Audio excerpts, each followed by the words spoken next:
Siguro kaya to? Hala, naka-receive ng text galing sa unknown number. Nanalo daw ng 1 million? Wow! Pero, teka, parang may mali.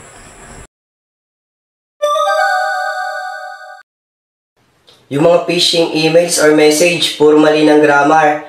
Hindi mo kilala yung nag-send. Tapos nanalo ka daw ng 1 million pesos.